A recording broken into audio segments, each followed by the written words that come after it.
Welcome back to Fargo Watch Party. I'm your boy JD Farrell. And I'm Stephen Merriweather, and Fargo Watch Party is brought to you by the Modern Podcast Network.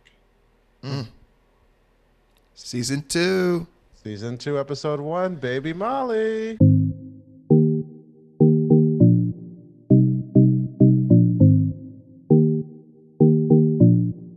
Baby Molly. She was cute. She was so I didn't cute. even realize it was her till it was over, though. You know, seeing how her mom acts and behaves, you kind of understand how Molly becomes Molly. Yeah.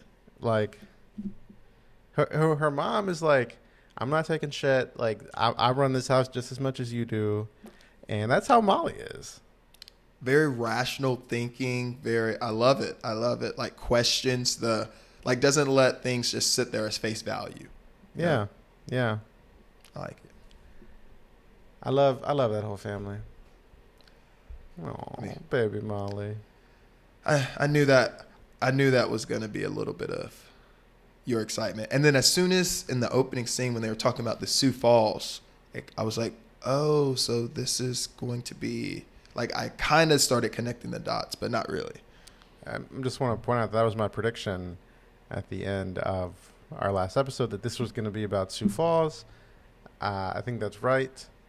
But like, I'm kind of disappointed because, last season, Molly's dad was like, he was asked if he's ever seen something like this before, and he was like, only once in Sioux Falls. And like 3 people are dead. 4 people are dead. Like that feels a little different than Malvo, like going around and killing people and getting Lester involved. And it's only episode 1. Maybe it'll get more intense. But I feel like this is a normal day in New York City. Oh, well, you got to look at a defining moment of his life. Okay, you got to look at the population density over here. All right, and this is only the first time you haven't even got to that. The whole crime bosses in Kansas City has said that we're going to take out the Gerhardt family up in Minnesota and North Dakota. That's so fair. Who knows how many people they're going to kill? Yeah, there might be more. I'm interested to know. At one point last season, Molly's dad said, Lou Solverson, who's Molly's dad, he was talking to his grandchild, and she was like, "Have you ever sat outside in the front of your house with a gun before?" And he was like, "Only once." And she was like, "Did he come?" And Lou responded, "It wasn't a question of if, it was a question of when." And so I wonder who he's so afraid of. At first, I thought it was going to be one of the sort of youngest man of the Gerhardt family who is a prominent member of this episode, but not anymore. Oh. Did you think you really thought it was going to be the youngest one, the Pipsqueak? I knew he was going to die instantly. No, because he had his big, little on the inside, big on the outside. Like he carried himself a certain way. He wasn't scared of nobody. Like I thought there was a chance he was going to kill his brother. Wow. Take over the family throne, but no. Yeah, it lasts long. I definitely like the oldest brother. Obviously, he had the bravado. You know what I mean? He was the oldest brother. No, he's a Dumbo. He was a little. Oh, Dumbo, the bear, No, they're both ogre. Dumbos. He's the oldest one. No, I'm saying they're both Dumbos. No, like you have to be a little bit of an intimidating crime boss. Like, you know what I mean? You can't act like you're. But you can't be an intimidating crime boss and then wait outside in the cold for an hour for your little brother to show up. I mean, it's your little brother. It's family. Like, it's not like the crime. Like, it's not like it's a pipsqueak. It's the third man in charge of the family business. But if you make me wait again, I'm gonna kill you. Like, he was trying to be cool, but he's not cool. If it's collections for all the businesses that you have protection from, that's a lot of money. But he's your brother. But he's your. I think this little brother has been doing annoying things for a while. and they just need the fucking money. Like, I think he's all show. That's my prediction. He's all show. He's no muscle. okay, all right. So obviously, you think my boy's gonna be taken out pretty soon. I don't know if he's going to be taken out. I just don't think he's going to be. He's going to be more Lester. He's going to be closer to Lester than Malvo. That's what Completely I'm saying. disagree. This is first bet of the season. First bet of the season. I don't know how we're gonna judge the Lester versus it's impossible Malvo. to judge, but You say it's impossible? it's very hard. No. What did Lester kill? Well, he did kill his wife. Kind of kill his other wife. Lester killed a lot of people. Yeah. I was just Not as many as thinking, like, Malvo, but yeah, Loki. Lester got some people killed. He did the kids. He got like so. What does it mean to be Lester? like the real crime bosses are the people in Kansas City. They're Yeah. not fake. No. They're the real deal. But look, for them to have built up some type of equity worth a damn, they have to be, But somewhat real. We saw, so there was a scene in Kansas City where we were seeing the real sort of crime bosses that run at least that part of the country, and they were like, it was started by the grandfather, and then the father took it over, and like we don't know who's going to take it over after that. Like, it was real. The grandfather and dad are real. His sons are bozos. I think that's what happens when you get an inherited business and then have 3 kids. Like, it's different when the dad started up himself and he was the OG, and then he's going to raise a son to be it. But then he gets an inherited business and then have 3 kids that all want a little piece of the pie, rather than like, you got to know the whole is bigger than the sum is bigger than the parts. And when you got 3 different brothers all trying to be at the top. I mean, you got your youngest son who's just run over by a car. You got your other son who can't just wait a little bit before he picks some bread to eat, because he just eats all the time. You forgot the chicken. He was in 2 scenes. One scene was he was trying to sneak some bread while the family was having a meeting, and the other scene he was just tearing down some chicken.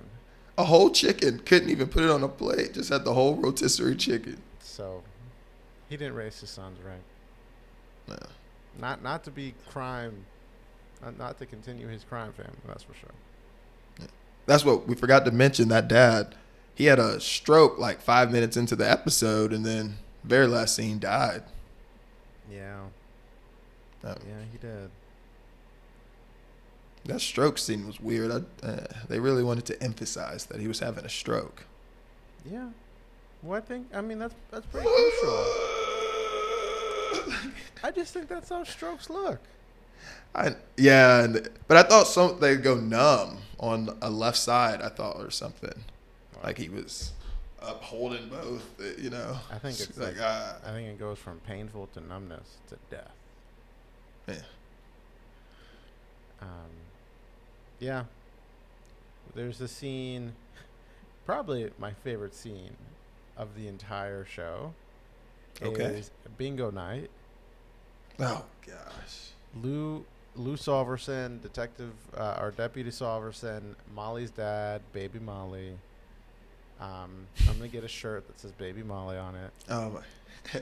Instead of Baby Yoda, it's just like a It's little. just Baby Molly. He's visiting some friends at a bingo night, and we see Carl Weathers, who is played by Nick Offerman, just going off about, and he's a Korean War vet, and he's just going off about how it's, there's a military industrial complex,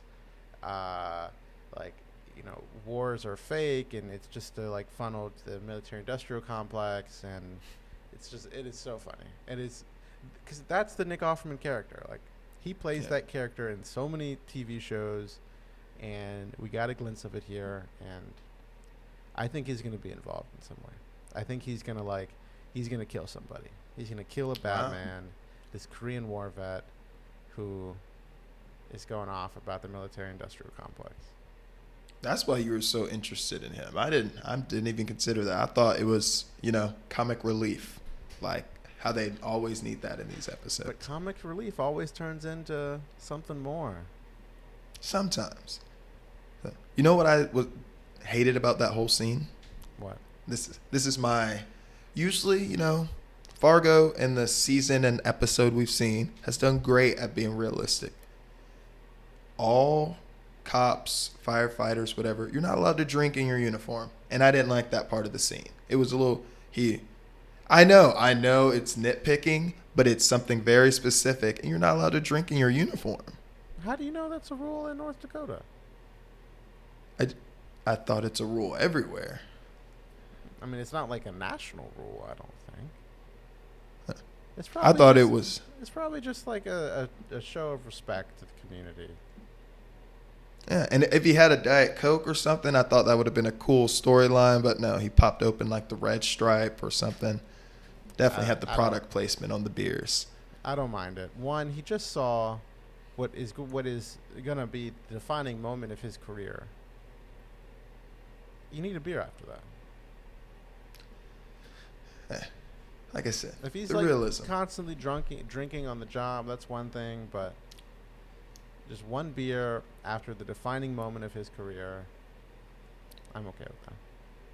Like, did you see the realism in the butcher shot? The man cutting the paper, covering the meat at night, doing standard things that butchers would do. The meat's going to go bad. He gives him the chops. He gives, what's his name? Ed the chops. Yeah. Can be this. But what I'm saying is having a drink after that kind of experience is real. If you just look at it, if you saw someone in uniform having a beer, doesn't that just look bad?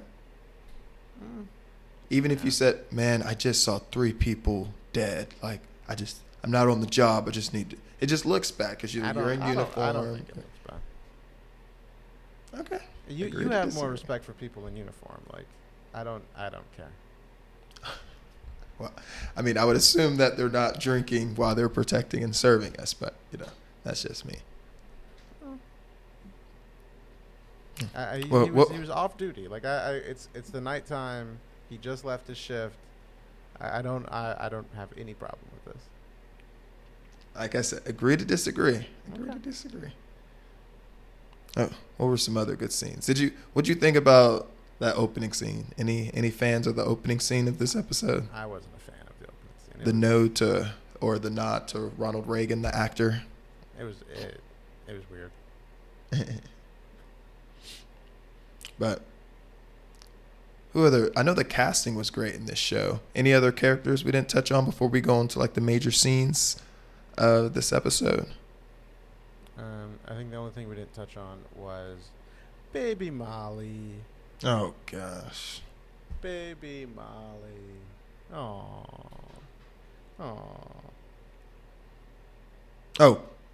We'll get to that later. I can't wait to tell you. I love the women of this era's cooking. It's shit. That's all. Well, the men can't cook either. The cooking of this era. I don't need to single out the women of this era. They're just the only ones in the kitchen. But just completely disgusted with the cooking of this era. Say more. What do you mean you're completely disgusted? Well, we'll get to it. But she made hamburger helper and tater tots. In what world is that a meal? That's different. Like they don't love each other. I mean, he brought home perfectly good pork chops, and he works at a butcher shops, and your exact idea of a good dinner is tater tots and hamburger helper. You couldn't just put meat and tater tots in these, but I'm like, what combination is that? I mean, I think that's fine. What? I think that's fine. French fries and pasta? Look, I mean, it's not everyone. It's unclear what she does. She's apparently trying to, she's not working because she has her dreams or whatever. He's an assistant at a butcher. They don't make much money. He's about to have a butcher shop. And I think she does hair because he's not, but maybe. I think she's also that feels sort of like that reminded me of your uncle. Like, I'm gonna give you the butcher shop, at some day in the future. And his wife was like, so you mean next year?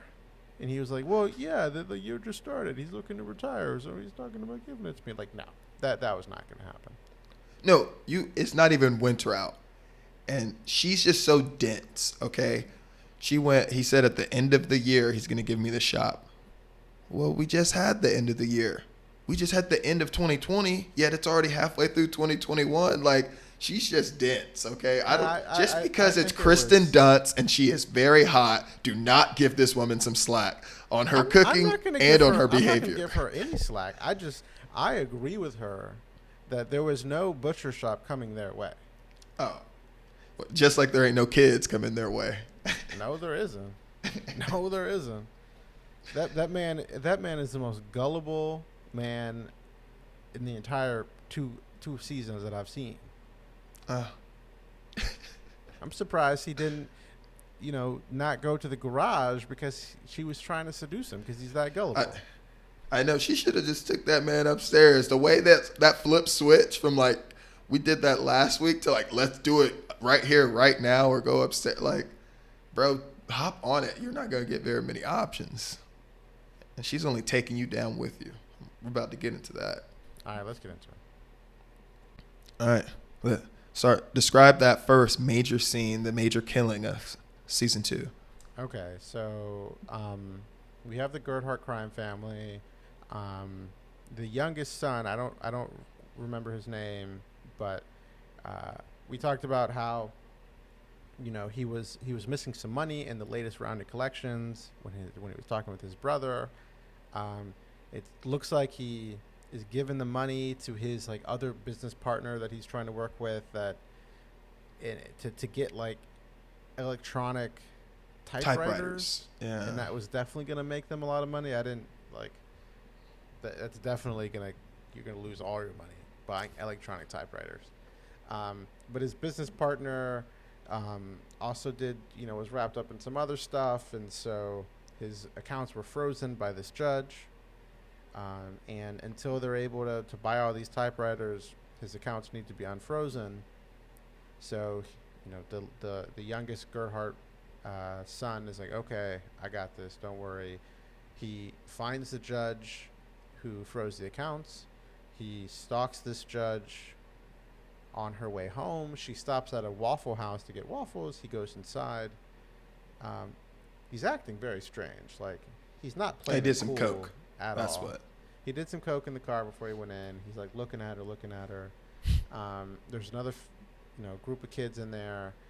The kids leave, and then as soon as the kids leave, he goes over and he sits down at the table and he's like, "Look, you're gonna unfreeze my friend's accounts."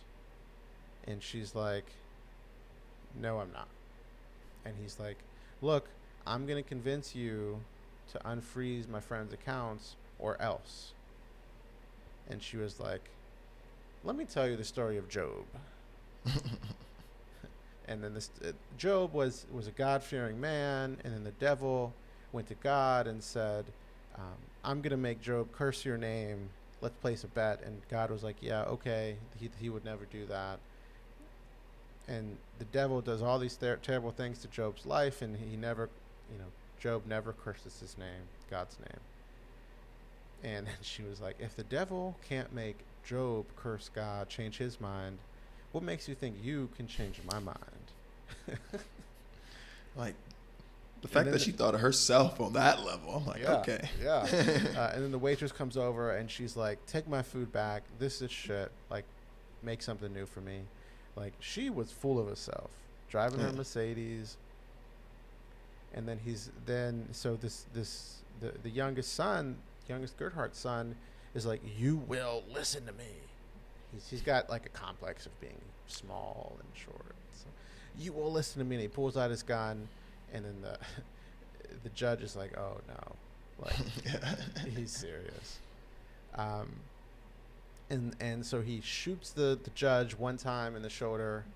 As soon as that happens, the cook, Henry something, he comes running. He grabs a cast iron skillet. He comes running from the back, and he's just like, "Ah!" Like, I don't think that's what you do in that scenario. Nope. I think I'm you running the hide, opposite way. Yes. or you like jump over the counter and like try to do something cool, but he's running around the counter, screaming Giving the them whole all. time, like going through the maze of this diner, and then the son just turns around and shoots him too. And then the waitress is freaking out, and so he shoots the waitress too. At this point, there are 3 people dead. He's like gathering himself, and then you see the judge stand up with a knife, and the judge stabs him in the back, and he's like, turns around, shoots her 2 more times. The judge is completely dead on the diner table. He pulls the knife out from his back. The judge really got him. Yeah. I mean, that knife was deep. I wouldn't go for like the shoulder. I would go for the neck, but I would if you're shot, Oof. maybe. And he's like, so now there's 3 people dead, or so he thought. 2.5. He's like, okay, like what just happened? Like, I needed to get this money unfrozen, so he needs money. So he goes to the diner cash register, takes all the like $75 in the cash register of this diner in the middle of nowhere.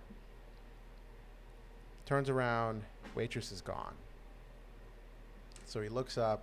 We see the waitress like stumbling outside, trying to get away. It's in the middle of nowhere. Like, there's nowhere this waitress was going. Yeah. And so he steps outside, takes 2 more shots, shoots her in the back. She falls over. She's dead. And he has this money. He has this crime scene. He doesn't think to get in his car and drive away. But he walks out into the middle of the road. He sees this shining light in front of him. It was unclear what that was. It looked like a UFO or something. Yeah. Unclear what that was. I don't know if you saw, but the light posts in front of this diner were really cool. It was like a wooden beam with 2 lights coming out in a V shape. Okay. Like, I've never seen that. They looked really cool. He's so this guy, the youngest Gerhardt son, standing in the middle of the road, looking at this light in the sky that he doesn't know what it is, and boom, he gets run over. Initially I thought it was his brother. Yeah. I thought it, or maybe someone in the family, something like watching him. Yeah, like, I'm watching you. You're not getting the money. Like, I'm gonna kill you, because he gets run over, and the car stops, and then the car just keeps going.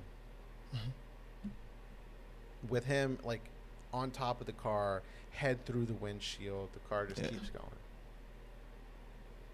End of scene.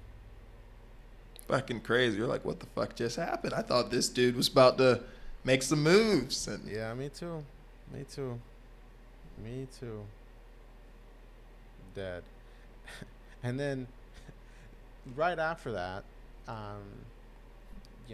there's a trucker that comes to get some waffles. He sees what happens. He calls the police. The police come. That's when Lou gets called in. And the trucker put his jacket on top of this dead waitress in the middle of the snow. And he was like, that's what I thought. Like, that's what seemed best. She's dead. But I mean, that's like a respectful thing. In the cold. It's a respectful thing, but I don't know. We got the Brock Turners of the world, bro. It should, you know what I mean? I guess. Like, I don't know. I thought it was respectful. Does it tamper evidence, I guess? It is respectful.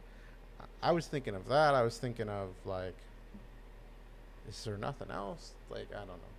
I would have got a blanket or something, especially if you're a tried trucker. To get a blanket too. Yeah. Yeah.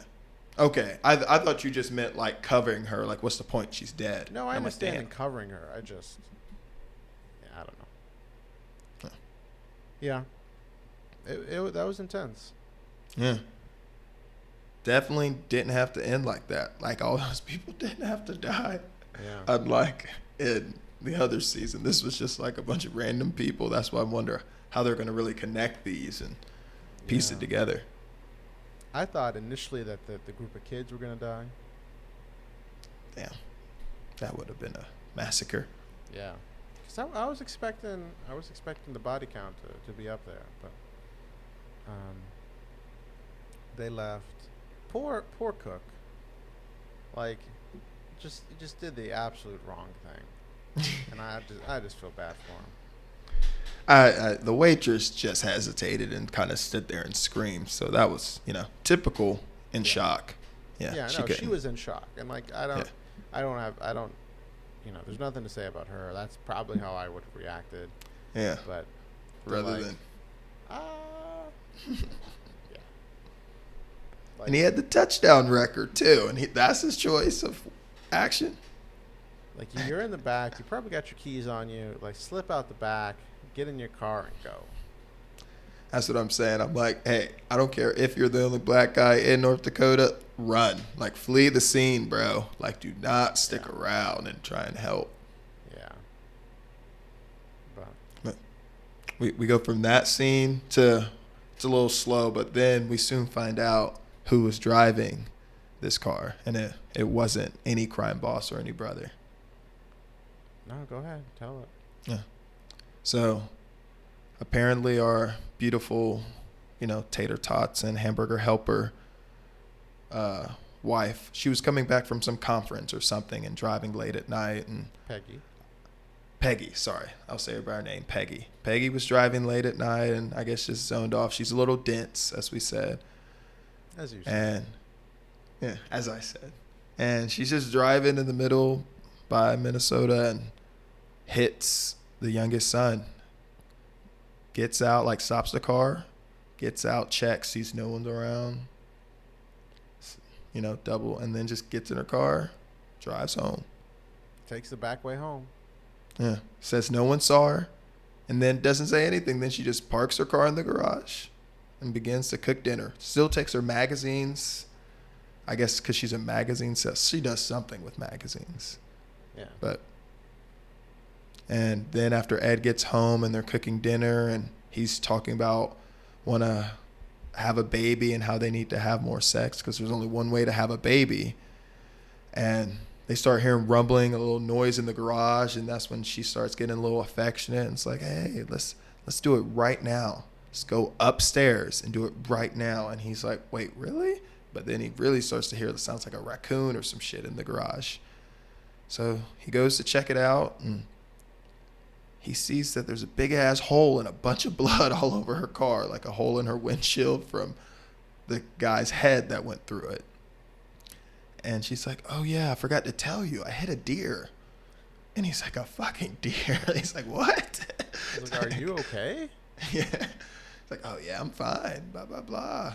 It's like, oh, I guess insurance will cover it. And then he starts hearing, he's like, what, you bring the deer home? Like, it's obviously the man in the garage, like rumbling around, blood all over, kind of disoriented. He gets a flashlight, hits it a couple times, and turns it on and sees the youngest brother just covered in blood, looks like a fucking zombie because that he's looked just like a scene from I Am Legend. Yeah, well, 'cause, I mean, imagine if you've just been in the cold, drug on a car for hours.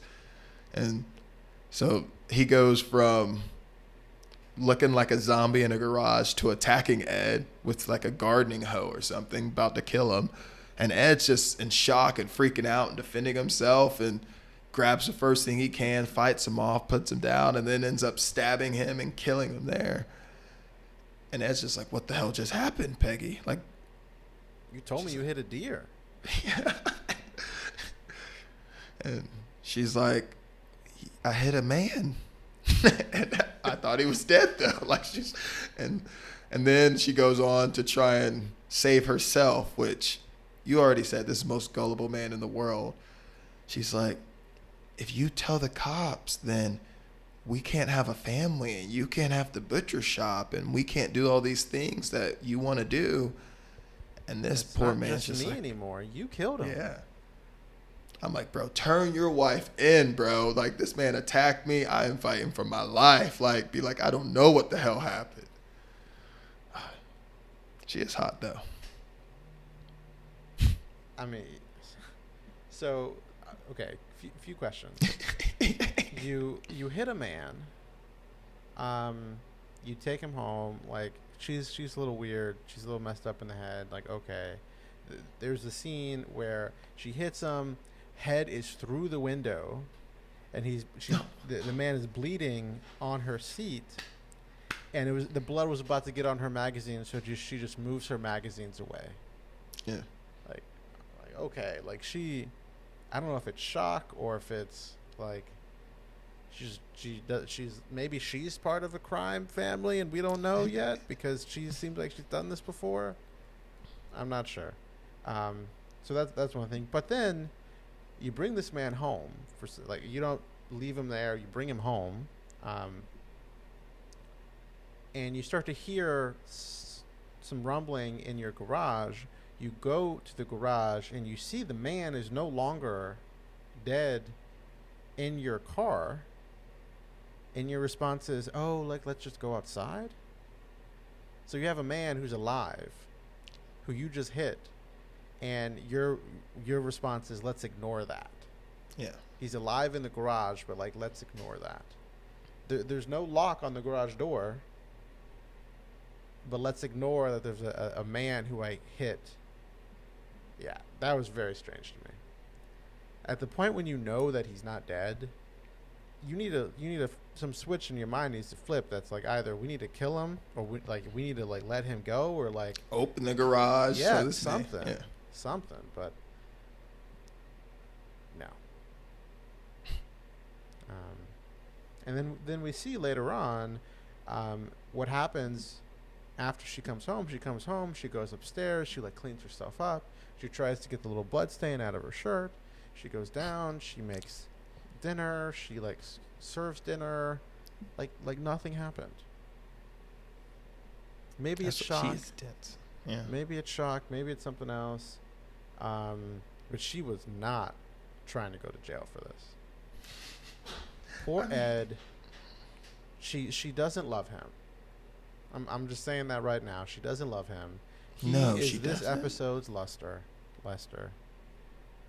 You're right. And you're right. And he kills this man and is at the one of the very last the scenes of the episode is them two picking up the man and putting this dead man in their meat freezer. I'm at least take out your meat, cover him, and then put the meat on top because they're gonna eat the meat. Of course they're gonna eat the meat. Yeah. Oh man, it was this poor guy. All he wants is a family. All he wants is for his wife to love him. And he made a decision that he's going to end up falling through a hole in the ice, just like Lester. Yep. He fucked up. Yeah, he did. Yeah. All I can hope for is that he kills his wife like Lester did. Get some justice. Oh, my God. That was a crazy scene. Yeah. So we have a massacre at the Waffle House, and then the youngest crime brother who did the massacre is now dead in a meat freezer. Yeah. By Tag the Poor team family. By the Ed and Peggy family. Ed and Peggy Bloomquist family. So and then sad. the granddaddy had a stroke. Her daddy had a stroke. And then Daddy had a stroke. Who's dead? Yeah. So we have 5 dead this episode, 3 dead last, but I felt like it was much more important killing in season 1. They all were connected. Yeah. No, yeah. Season 1 was a little bit different, but you're dead. Yeah, either way. They're all dead. All right, on to predictions. On to predictions. Yeah. I'm getting better. I'm ready. Season 2, we about to get these predictions right. Episode by episode predictions, okay? Well, I got a season prediction for you. Okay, we can do a season prediction. I have an episode prediction too, but I got a season prediction. There's going to be a shootout at the butcher shop. Whoa. I guess I forgot Ed's involved. Yeah. Ed's involved. He likes that butcher shop. That's where he spends his time. I think there's going to be a shootout at the butcher shop. Okay. I can see it happening. I don't know if it's a shootout because I don't know if Ed. I think they all have guns. Yeah, they all hunt and stuff. Yeah. But like something goes down at the butcher shop. All right. Yeah. That's not bad. Okay. My next episode, I think that Miss Salverson, I think she starts to lose her hair already. Oh yeah. Yeah, I can see that. Yeah. Not dead yet, but I think she starts to lose her hair. I can see that. Okay. I mean, okay. Yeah, that's fair. Okay. Okay. My next episode prediction, and I don't know exactly what this is, but I think the guilt is going to be so overwhelming for Ed that he's going to tell somebody. Maybe not the police, maybe not, but he's going to tell somebody, and that's going to be like the start of his unravel. Okay. Did Lester tell anyone? But No. I don't think Lester told anyone, but Lester was a loner. And he was involved a lot more, like in some Yeah. deep shit. Ed seems to be a nice guy who just like made one mistake for his wife. So You're right. I like that one. You got some, but bro, what is with you? And see, it's just like you loved Lester at first and then hated him. You're identifying with Ed, and then you're gonna hate Ed because Ed's gonna get a little devilish, of and you're course not I'm gonna hate fuck Ed. with him. Of course.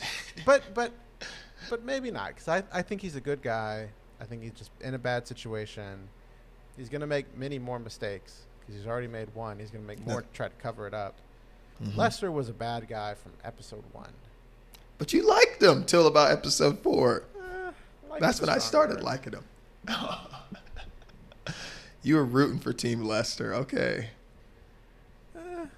I mean, And then- if I did, that was a terrible mistake because he's a terrible person. Once you saw Molly was like gonna be like the ride, you jumped on Team Molly hard, okay? Molly and Malvo were your people. We know Baby this. Molly, I'm gonna get the T-shirt. Baby Molly. All right. My next episode prediction is I think they find out that it was not just the family, but also the cops, that it was the Gerhardt youngest brother who died. Okay. Like So that's it quick. becomes, yeah. Because that's when it really starts like getting intense. Because once he dies, then people start dying. I think a lot of people that are like characters die compared to in the other season. Malvo just killed a bunch of randoms. Okay, that's a good prediction. Told you my predictions are coming through. Well, we'll see. Yeah, we'll see. Yeah, We'll see. I mean, it's a good start though. I'm trying. Miss Alverson ain't dying yet. She's dying maybe by episode like 6. You know, picking the Chiefs in the Super Bowl seemed like a good prediction. You know, at the start, it was a good start when you made that choice, but you know, it didn't end up as good as it started. But that's okay. Or what about the Niners 2012? Hey, they still made it there, baby. And I bet my whole year's salary on it. And that at least they made it there. You always No, want to talk but about you bet your whole year's salary that they were going to win. And they at least made it there. But I'm pretty sure we made that bet Super Bowl weekend. Like, Nah. yeah, it wasn't a beginning of the season bet. And then I mean, Baltimore took it to them. But we don't have to go Yeah. back that far. I was unemployed for a year. I'll give you my paycheck for that year. I'm pretty sure it was a lifetime salary, but we don't have to get into the specifics. All right. Next week, episode 2, getting back on track. Getting back on track. Brought to you by the Modern Podcast Network. See you next week, Steven.